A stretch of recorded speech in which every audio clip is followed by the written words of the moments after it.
back to movie reviews. And today I'm looking at an animated film for the first time. And it's a film that I've clearly forgotten about, that I used to remember years ago when it came out.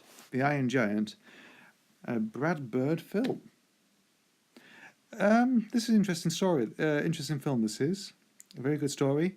Inspired by, I think it's War of the Worlds very, very much, to the H.G. Wells War of the Worlds type of thing going on. But all to do with a robot that's been sent from outer space and lands down the Earth and befriends a young boy called Hogarth Hughes, if I remember correctly. And bonds a friendship. But the military find its transmission or something, and once they start firing, he sparks fury among the town, the small little American town in which Hogarth and most of the residents live. And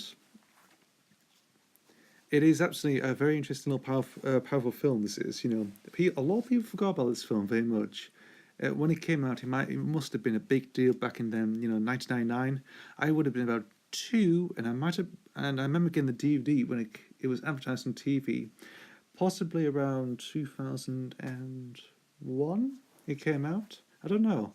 It might have been 2001 when I got it on DVD. I still got it somewhere actually. Do I or somewhere? I think I do. But I do remember this coming out. I remember getting the film and remember liking it.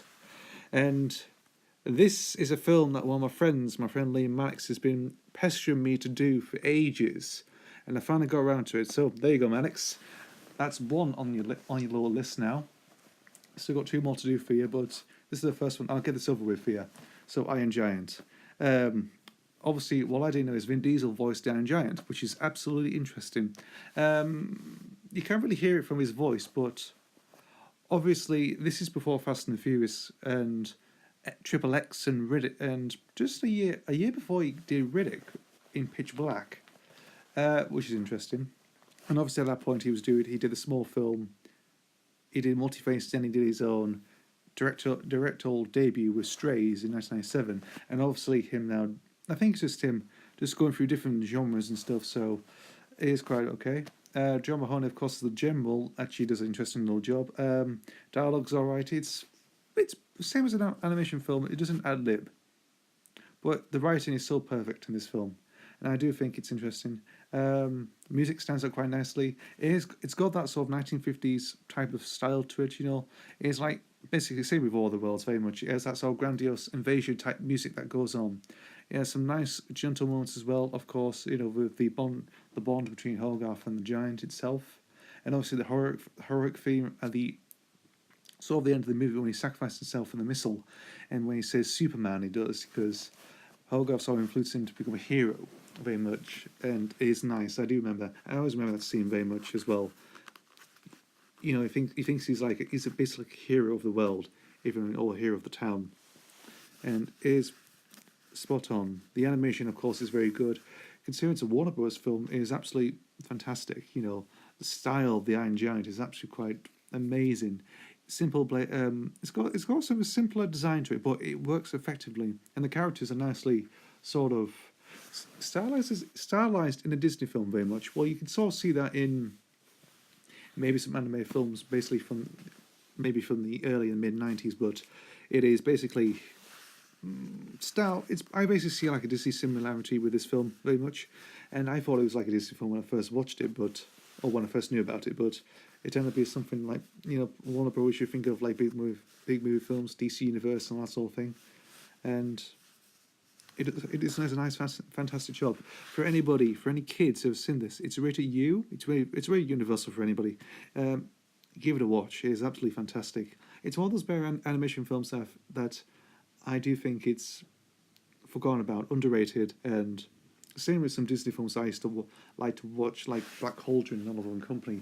Those are sort of the best Disney films I think are recommended, and anime films of the 80s and 90s that I think are underrated, and if you watch them, you find them, they're nice hidden gems that I do recommend.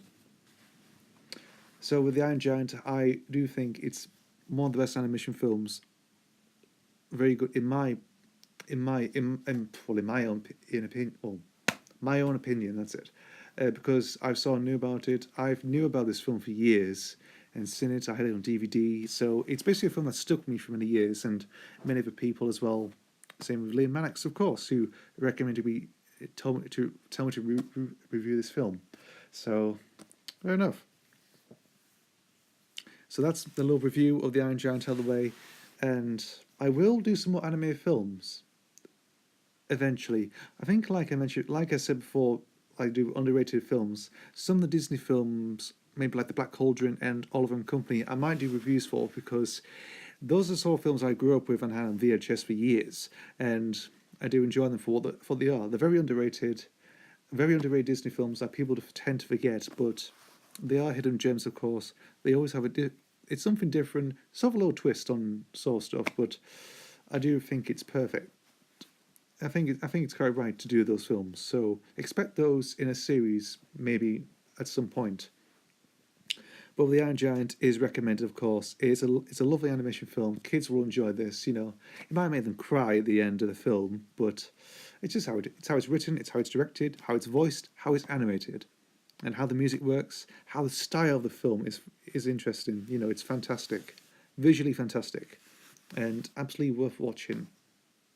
That is my review of The Iron Giant, and I'll see you next time for the next video.